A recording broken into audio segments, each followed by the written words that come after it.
Là, du coup, on est mis là parce que faut...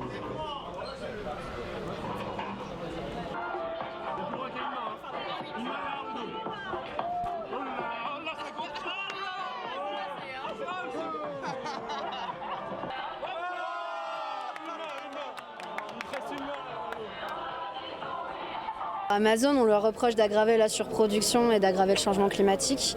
Nous, de notre côté, il y a une étude de l'Agence de l'environnement qui explique que en fait, les importations de produits textiles et électroniques représentent déjà un quart des émissions de gaz à effet de serre des Français, donc c'est beaucoup.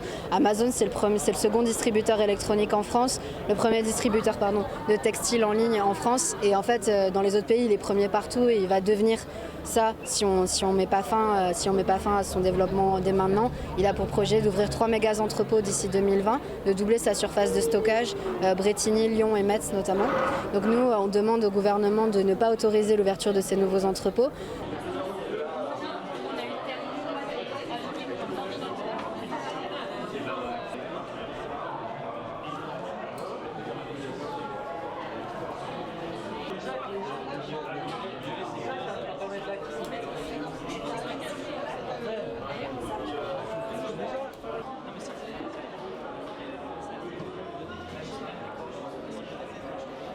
Il y a un potentiel de changement qui est très rapide et très radical. Même les députés de la majorité se mettent à déposer des fois des amendements qui vont vraiment dans le bon sens et on sent un espèce de bouillonnement. Et je pense qu'en fait, pour être efficace, il faut gagner la bataille dans un pays et après les autres pays vont suivre. Et si on peut gagner, je pense qu'on est prêt à gagner la bataille culturelle en France sur le sujet d'Amazon.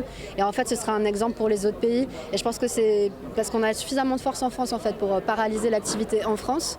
Bon, eh bien, on ne va pas la paralyser dans le monde, ça c'est sûr et certain. Mais en fait, c'est plutôt comme ça qu'on pense que ça va créer un effet boule de neige, plutôt que d'essayer péniblement de monter une coordination qui n'aura toujours pas lieu dans un an. Vous voyez ce que je veux dire ?